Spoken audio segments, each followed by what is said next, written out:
my name is Jennifer Terri and I make Philippine Travel Updates. Today is March 12. Ooh, almost halfway through March. Gosh, time just flies.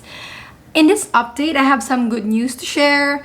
We'll talk about the IATF Resolution 164, quick review on that, and then the Department of Tourism press release announcement. It'll be good news, especially for some foreigners, and even about the flights, general for everyone.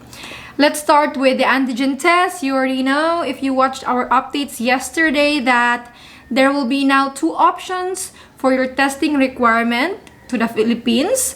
So before, RT-PCR lang, but now, starting effective immediately, actually, even today, accepted na. You have two options, RT-PCR or antigen test. For RT-PCR, the test should be taken within 24 hours before your flight. So not more than 2 days, magpapatest ka na ng RT-PCR.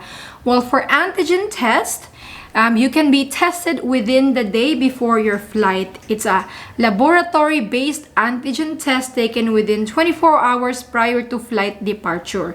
So there will be now two options, huh?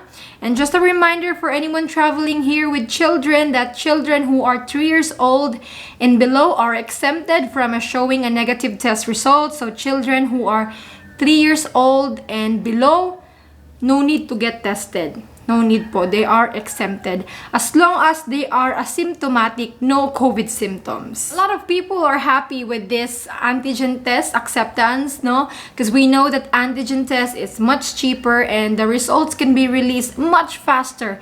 15 minutes, 30 minutes, 2 hours, no? So it's a lot of people celebrated. While we are happy about that, some kabayans are asking, how about insurance, Jennifer? We know that foreign tourists or balikbayans, former Filipinos, need to have insurance, diba, to travel to the Philippines. Joel asked, remove that COVID-19 insurance hassle pa yan. If you're asking me about that, guys, my answer is, I think unlikely that insurance will be removed anytime soon. Very unlikely. Yeah, I think it's part of the new normal travel during the pandemic. So ngayon po, talagang need pa ang insurance.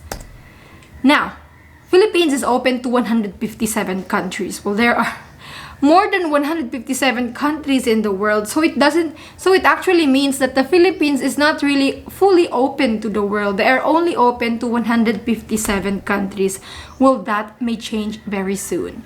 In a press release by the Department of Tourism, in their announcement on their website yesterday, this was shared. Starting April 1, there will be no limit to the number of international passengers arriving in all ports of entry in the country.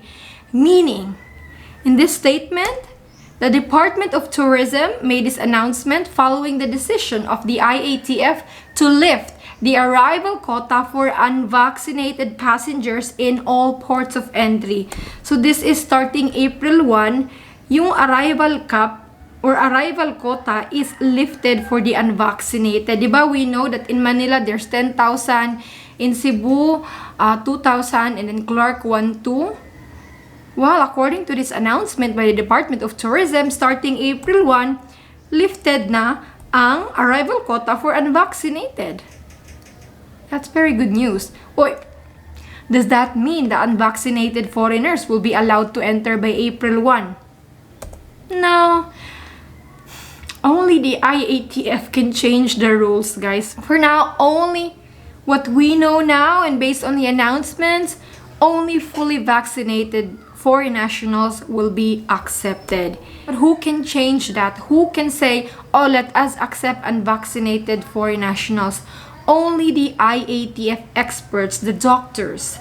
This was shared by the Department of Tourism Secretary that the rule of only accepting fully vaccinated nationals is what the IATF doctors, experts requested. So it's actually the IATF experts that decide, that makes recommendations. For unvaccinated foreign nationals, you still have to wait till the rules change, till they allow unvaccinated. While sa mga former Filipinos, another option lang talaga is mag-reacquire ng Filipino citizenship. Kasi kapag dual citizen ka na, pwede kang pumasok kahit unvaccinated. And for visa-required nationals, in connection with that lifting of the quota of arrivals of unvaccinated travelers, the resumption of visa issuances by Philippine embassies and consulates will also start on April 1 to coincide with total removal of arrival quotas. It's very clear here. Issuance of visas by Philippine embassies and consulates. Because what's been happening ever since 2020, like embassies had to have this EED, like a go signal from DFA so that they can issue 9A visas. I believe that with this statement, EED will be removed. There is no explicit words here that says EED will no longer be required, but that is our understanding because that is really the only hindrance, the only thing that's stopping visa-required nationals to apply for a visa. But we'll get more details as soon as the IATF announces it. For now, the words we're holding on to are the words of the Department of Tourism. But I'm sure the IATF will follow with their announcements too. You know guys, when the Philippines removed quarantine or reopened its borders to 157 countries, it was actually the Department of Tourism who made the announcement first. They did it before IATF, so I can vouch for the information that the DOT is sharing. I mean, that's DOT. They're part of the IATF actually. This is really good news for visa-required nationals like Albanians, or Indians, Iraqis, Pakistanis, Sri Lankans, or Chinese, Nigerians, Egyptians, Lebanese. Yan, these 4 nationals have been messaging me, Jennifer, when would the EED requirement be lifted? When can we apply for a visa? Well, it will be soon. Just follow the Philippine embassies in your countries, guys. Watch out for their announcements.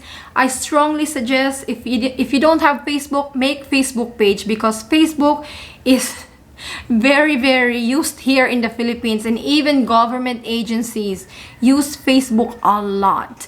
If you want to be up to date to the announcement, have a Facebook and follow all government pages. And for visa-required nationals, obviously, vaccination proof, being fully vaccinated would be a requirement.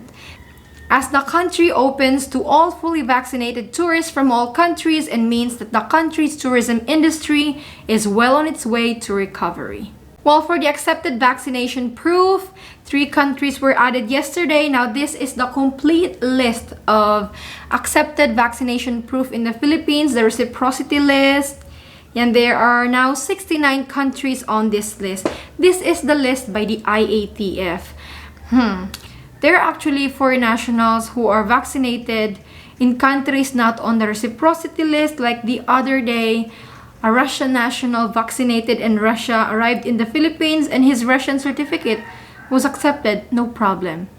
But that is not always the case. So I strongly encourage, still, if your country is not in this list, to secure a yellow card. Another change was that Macau and Hong Kong passport holders can enter and they can stay for not more than 14 days. Well, they can extend their visa upon arrival here before that 14 days is up. Well, it's good news for them. Well, they can enter na. Bless and stay safe. Bye.